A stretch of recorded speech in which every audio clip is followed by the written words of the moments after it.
about it. My family all lived in this area after coming over from Poland. And my grandfather, my Jaja, used to also have some land down in southern Illinois. And when he was down there, he used to hunt for arrowheads. And he used to find arrowheads and axe heads and metal spears and all these wonderful things. And he wanted to contribute them to a museum. But of course, being a member of Polonia, he didn't really think about other museums except this museum. So he brought all these Native American artifacts to the Polish Museum, figuring that they would know what to do with them. So I don't know if they're still here. But I bring out that story to illustrate what a tight-knit community this was here on the northwest side and the southwest side, and continues to be. And it was a real self-contained world. And I think that that's what made it so fascinating to the subject of my book, Nelson Algren, who was not Polish, who was Jewish and Swedish and German in ancestry. But he married a Polish woman, Amanda Kantowicz, and he became fascinated with Polish American life. And for him, it was like being in another country inside the United States. But he didn't understand how self-protective it was, how it was looking after its own, and I think that caused him a lot of problems. I became interested in Nelson Algren when I was in college. I was an English major, but he's not really a part of the canon. You don't read him like you read Nathaniel Hawthorne or Jane Austen or everything. I was introduced to him from the back door because I heard he wrote about, scandalous things, and when you're 19, you're interested in that sort of thing. And so someone recommended The Man with the Golden Arm to me, and I started reading it, thinking it was going to be some kind of hippie drug book. And instead, I thought, oh my goodness, it's set in Wicker Park. It's set among Polish Americans. I didn't know we could be literature.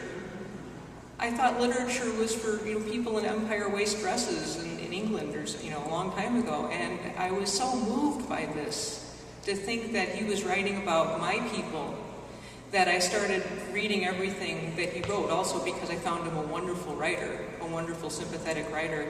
And I started becoming an Algren nag and pushing Algren on everybody I could think of. And I started running into people who'd known him in Chicago and interviewing them. Now, Algren spent most of his writing life writing about Polish Americans. I'm going to read a little bit from my book about what the area was like at the time he was writing, which was in 1947. Nelson spent the best part of his writing life in the Polish American section of Chicago's northwest side, known among mapmakers as Wicker Park and Westtown, but to the residents here as Polonia, or simply the neighborhood. Chicago had the largest Polish urban population outside of Warsaw, and about half lived in this insular enclave centered around the six-corner intersection of Division Street and Milwaukee and Ashland Avenues. The Poles had crowded out the Germans who had previously lived here, and many fine old mansions had been hacked into flats. It was more than an ethnic neighborhood, it was a world. A dense community of ornate Roman Catholic cathedrals, funeral parlors, butcher shops, sausage factories, tailors, restaurants, bakeries, delis, produce packers, banks, music stores, fraternal organizations, choral groups, theatrical societies, and orchestras, with 4 daily newspapers to cover it all. There was the Apteka selling old world herbal concoctions as well as modern medicine for when you got sick, the Advokat for legal advice when your son got into trouble, the Księgarnia for buying books in your own language, often printed in the same neighborhood. The parishes of St. John Cantius, St. Stanislaus Kostka, St. Mary of the Angels, and Holy Trinity were miniature cities, offering elementary and high schools, daycare, benevolent societies, and performance halls. A shopper could buy pickles out of the barrel at the corner deli, choose from dozens of varieties of sausages that hung on white strings from a rack over the counter, or get massive sandwiches that were Polish versions of the po' boys that Nelson Algren used to eat in New Orleans. Housewives wearing flowered babushkas could get duck's blood for soup at a storefront butcher who would slit the top off the bird's head in front of them to assure freshness. The neighborhood developed its own musical style. The honky and push-style polkas, quick beat mixes of jazz and folk melodies with a number of musicians kept tight by the narrow tavern stages. In these days before air conditioning, the sounds of accordions and clarinets backed by Ludwig drums from the Damon Avenue factory would spill out from behind every Gospoda open door. The air was thick with the smells of rye bread and sausage and burning coal from the factories along the Chicago River.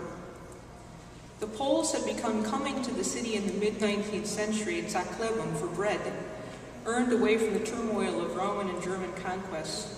Between 1891 and 1914, 1.6 million ethnic Poles had emigrated to the United States.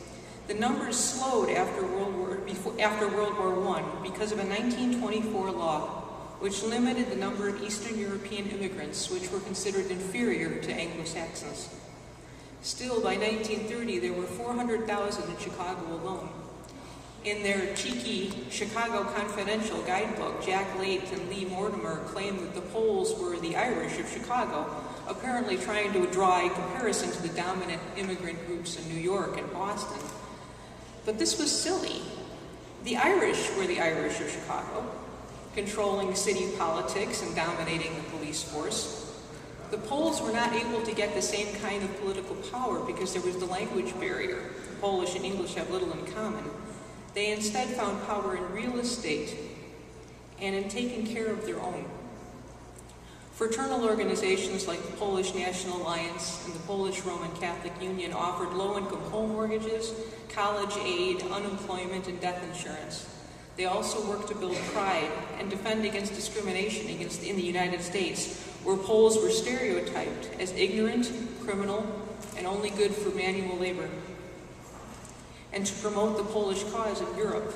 The cause became more urgent after the Nazi invasion of 1939.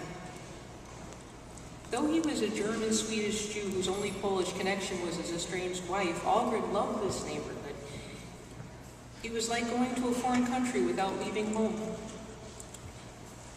It was a ghetto, but it was not a slum, as outsiders writing about Nelson's novels would later assume.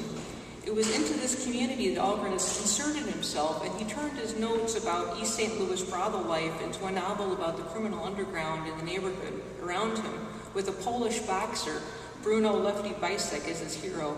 He never imagined that the neighborhood might object.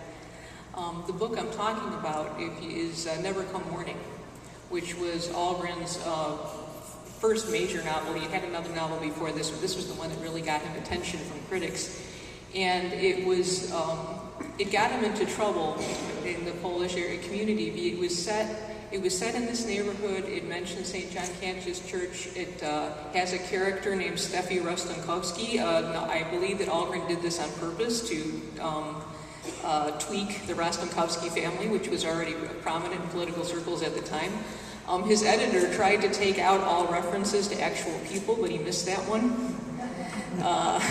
So he got out. And so when, and Algren, it's a very difficult book. But it's also, I think it's a very wonderful book. And he had tremendous sympathy for the characters that he was writing about. But when it came out, there was a lot of turmoil in the Polish community. I'm going to read a little bit from one of the letters that were sent in mid-May 1942 to Mayor Edward Kelly. For some weeks now, the book market has been retailing a very distasteful and insulting, both to the Polish Americans and old stock citizens of Chicago, book entitled Never Come Morning. Its filth, unsavory description, and open insinuation as graft, corruption, assault, battery, burglary, prostitution, blasphemy, bribery, gambling, obscenity, and drunkenness are offered by the author, one Nelson Algren, as portraying the manner of Polish life in the neighborhood of some of Chicago's finest churches, parishes, museums, organizations, and newspapers. This letter came from the Polish Roman Catholic Union of America, and it was the beginning of a war between the Polish fraternal organizations and Nelson Algren in the 1940s. The union demanded that the book be banned from the Chicago Public Library. Letters were sent to the library, letters were sent to Mayor Kelly. There was a packed meeting at Holy Trinity Parish Cafeteria in May of 1942, where there were the delegates of the Polish American Council, passed a resolution condemning the book as a vicious attack on the Polish community, and the resolution went on to refer to the war, because, of course, Poland had been attacked, we were now in the war. The United States has been attacked, and said that Algren's novel represented insidious fifth-column propaganda of the pro-Axis type. Copies of this resolution were sent to Nelson's publisher, to the Chicago Public Library, to Mayor Kelly, and also to the U.S. Department of Justice. And J. Edgar Hoover personally acknowledged receipt of the letter, and the letter was placed into Nelson Algren's FBI file, which is quite voluminous. It goes from 1940 to 1969. Now, Algren's publisher wrote mollifying letters saying, you know, this is not, and we're not intending to insult the whole entire community, you know, he's just writing about certain people, you know, and I talked to the Chicago historian Dominic Fitsiga, and he said that the reaction was not surprising. A lot of people have written about Algren's war with the Polish community, but I wanted to look deeper into it, because the way it's been portrayed is that, oh, the Polish people didn't understand literature, and, you know, they didn't understand what was being done here. And I don't think, and as a Polish American, I think I had this extra perspective, I don't think that the people who were kind of dismissing their reaction really understood what the Polish American perspective. Dominic Fitsiga said the reaction was not surprising because Polish Americans had a chip on their shoulders from years of stereotyping. And they already felt insulted by some kind of sociological studies that were being done by the University of Chicago about Polish gangs, and they already felt that Polonia had to be protected. And the newspaper columnist Mike Reiko, who was a friend of Algren, said that he thinks that the community might have preferred that Algren wrote a novel about a Polish dentist who changed his name and moved to the suburbs. You know, the fact that you know. But the fact that Algren wasn't Polish, I think, contributed to this. But Algren also contributed to it himself because he had a very, very narrow view. This was the artistic vision that he wanted, but it was also a very, very narrow view of the Polish community. It seemed to shut out any kind of idea of light and goodness. There's a scene in Never Come Morning where Steffi Rostenkowski, who has become a prostitute, is sitting in St. John Cantius and focusing on her sorrow. And it's a beautiful scene, but it's so narrow, and it doesn't say anything about what the church looks like. The fact that she's sitting in one of the most beautiful buildings in Chicago while she's focusing on her own problems. And this is claustrophobia that doesn't show up as much in his other books. And it's so claustrophobic that it almost appears as a distortion. And I talked to Thomas Nabrakowski, who's a literature professor who's written about this controversy, and he said that Algren depicted an entire Polish American neighborhood as devoid of culture and education and values. And so, but Algren also had his supporters in the Polish community. Dr. Eugene Hasinski of the Polish Trade Union Council came out strongly for the novel. There were library union workers came out strongly for the novel. And once Algren wrote The Neon Wilderness, which was also set mostly in this neighborhood, and then he wrote The Man with the Golden Arm, and started getting literary awards and got a movie deal and all. Some of the controversy seemed to calm down. And it's interesting that I've been asked to speak about this book to Polish groups before, and it seems like with the passage of time, some of this has been forgiven, or maybe all of it has been forgiven. Because Algren was really he was just focusing on where he lived and the people that he saw around him. And I think that he had great respect for Polish Americans. He always treated them, the people that he wrote about, with empathy. And I think that's one of the things that's unfortunate is that when Otto Preminger made the movie about the Man with the Golden Arm, Otto Preminger did not have any empathy with the people that he was portraying. And Algren fought with him about it and tried to get him to put Polish American songs on the jukeboxes in the background when Frank Sinatra was, doing his, so that they would recognize that this is an immigrant community, and he wanted to portray it accurately. And Preminger refused to do that. He didn't understand that. He didn't understand that Algren was trying to portray, you know, a portion of the community that was troubled, but also he wanted to, you know, portray it in this accurate way. And, you know, Algren, there's no evidence actually that the book was ever, any of his books were banned from the Chicago Public Library. I found records that the Chicago Public Library did in fact buy all of his books. And so that part of the controversy was never true. It didn't work. Now my father, I quote in this book, Mitchell Wisniewski, who was a postal worker here and a very, very well-read, well-educated man, and I asked him what he thought of the man with the golden arm, and he said, I didn't know anybody like that. Those people are bums. So that was my dad.